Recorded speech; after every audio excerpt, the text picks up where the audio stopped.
ఢిల్లీలో కేంద్ర మంత్రి పీయూష్ గోయల్ ను తెలంగాణ సీఎం రేవంత్ రెడ్డి కలిశారు. నూతన పారిశ్రామిక కారిడార్ ప్రతిపాదనను ఆమోదించాలని కోరారు.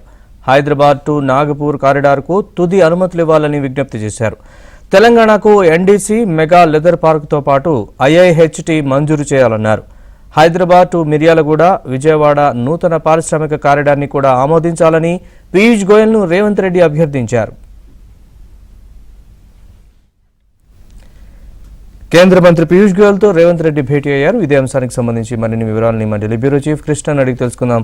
కృష్ణ, నరేష్, కేంద్ర ప్రభుత్వ పథకాల నుంచి రాష్ట్రానికి రావాల్సినటువంటి నిధులు విడుదల చేయాలని, రాష్ట్ర అభివృద్ధికి సహకరించాలని ముఖ్యమంత్రి రేవంత్ రెడ్డి కేంద్ర మంత్రి పీయూష్ గోయల్ ను కోరారు.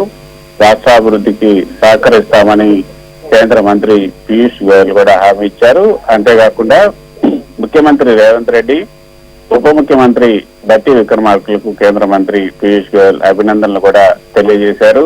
ఈ సందర్భంగా రాష్ట్రానికి రావాల్సినటువంటి అనేక ప్రాజెక్టులు ఆయన పీయూష్ గోయల్ 3 శాఖలకు మంత్రిగా ఉన్నారు. ఒకటి టెక్స్టైల్, అదేవిధంగా మరొకటి సివిల్ సప్లైస్. ఈ యొక్క శాఖలకు ఆయన సంబంధించినటువంటి ఏవైతే ఉన్నాయో పెండింగ్ ప్రాజెక్టులు వాటన్నిటి గురించి కూడా అడగడం జరిగింది. వాణిజ్య శాఖ కూడా ఆయన మంత్రిగా ఉన్నారు.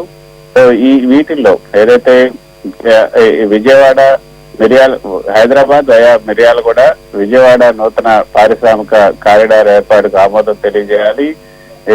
ఈ కేంద్రం తుది అనుమతులు మంజూరు చేస్తే రాష్ట్రానికి 2,300 కోట్లు విడుదలవుతాయి అని కూడా కోరడం జరిగింది. దాంతో పాటు రాష్ట్రానికి సంబంధించినటువంటి పలు సమస్యలను ఆయన దృష్టికి తీసుకొచ్చారు. హైదరాబాద్ వరంగల్ పారిశ్రామిక కారిడార్ లో ప్రాధాన్య అంశంగా ఫార్మా సిటీని గత ప్రభుత్వం ప్రతిపాదించింది. దాన్ని ఉపసంహరించుకుని నూతన ప్రతిపాదనలు పంపేందుకు అనుమతించాలని కూడా కోరారు. జీపీఏ ప్రభుత్వ హయాంలో హైదరాబాద్ కు నేషనల్ డిజైన్ సెంటర్ ను మంజూరు చేసింది. నాటి కేంద్ర మంత్రి ఆనంద్ శర్మ దానికి శంకుస్థాపన చేశారు. రాష్ట్ర విభజన తర్వాత ఎన్ఐడిని విజయవాడకు తరలించారు. ఈ నేపథ్యంలో తెలంగాణకు ఎన్ఐడిని మంజూరు చేయాలి. ఉమ్మడి రాష్ట్రంగా ఉన్నప్పుడు కేంద్ర ప్రభుత్వం నెల్లూరు జిల్లాకు మెగా లెదర్ పార్క్ మంజూరు చేసిందని కూడా కేంద్ర మంత్రితో ముఖ్యమంత్రి తెలిపారు. కరీంనగర్, జనగాం జిల్లాల్లో లెదర్ పార్క్ ఏర్పాటుకు అవసరమైన భూములు ఉన్నాయి.